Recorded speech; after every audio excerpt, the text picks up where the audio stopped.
সে যদি mentally sick হয়ে থাকে তাকে আমি ডাক্তার দেখানোর পরামর্শ দিব, না হলে রাস্তাঘাটে হুট করে একটা দুর্ঘটনা ঘটে যেতে পারে।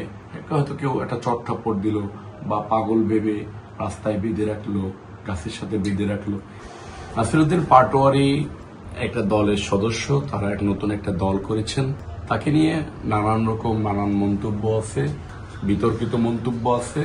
আমার কাছে মনে হয়েছে জাতীয়তাবাদী দল বিএনপি একটা বড় দল, এই দলের গুরুত্বপূর্ণ নেতাদেরকে নিয়ে সে কথা বলে নিজে ভাইরাল হওয়ার চেষ্টা করে এবং পাবলিকলি থাকার চেষ্টা করে।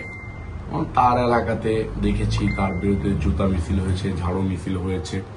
যে নিজ এলাকাতে এরকম লাঞ্ছনার শিকার হয়েছে, সে বাংলাদেশের মানুষের কতটুকু আস্থা অর্জন করতে পারবে রাজনীতিতে আমার জানা নেই। দেখেন, আমি নেগেটিভলি কথা বললে অনেক কথা বলতে পারি, আমি সেদিকে যাব না। আমি দায়িত্বশীল জায়গা থেকে নাসিরউদ্দিন পাটোয়ারি সম্বন্ধে কথা বলার মতো মাইন্ড রাখি না, পার্সোনালি রাখি না।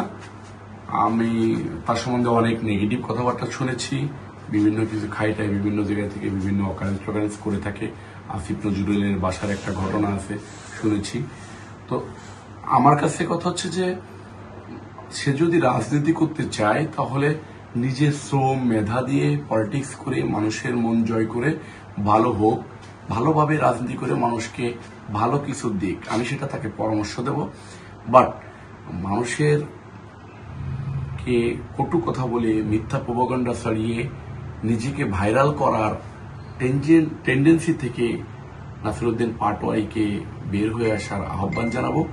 আমি নাসিরউদ্দিন পাটোয়ারি যে মিথ্যা তথ্য, বিভ্রান্তিকর তথ্য বক্তৃতায় বলেছে এবং সেটা বিভিন্ন গণমাধ্যমে প্রচার হয়েছে, আমি সেটাতে অত্যন্ত ব্যথিত হয়েছি। এই কারণেই ব্যথিত হয়েছি যে মিথ্যা প্রোপাগান্ডা ছড়িয়ে একটা রাজনৈতিক দলের কর্মী কিভাবে নিজেকে এস্টাবলিশ করতে চাই, এই ব্যাড টেন্ডেন্সি থেকে আমাদেরকে রাজনীতিবিদদেরকে বের হয়ে আসতে হবে, না হলে সমাজ আমাদের কাছ থেকে কি শিখবে। আমি তার বিরুদ্ধে মামলা করব, খুব দ্রুতই মামলা করব এবং আইনের মধ্য দিয়েই ইনশাল্লাহ এটার ফয়সালা হবে বলে আমি আশা করতেছি। তবে এটা যদি নাসিরউদ্দিন পাটোয়ারি এরকম কন্টিনিউ সে যদি মেন্টালি সিক হয়ে থাকে তাকে আমি ডাক্তার দেখানোর পরামর্শ দিব, না হলে রাস্তাঘাটে হুট করে একটা দুর্ঘটনা ঘটে যেতে পারে। মানুষ আমাকে নিয়ে না, শুধু সে বিভিন্ন লোককে নিয়ে কথাবার্তা বলে, তো মানুষ তো একটা পর্যায়ে টলারেটের বাইরে চলে যাবে। যে কোনো প্রকার কোনো দুর্ঘটনা ঘটলে, দুর্ঘটনা বলতে হয়তো কেউ একটা চট থাপ্পড় দিল বা পাগল ভেবে রাস্তায় বেঁধে রাখলো, গাছের সাথে বেঁধে রাখলো, এটা রাজনীতিবিদদের জন্য এটা একটা অপমানজনক ব্যাপার হবে।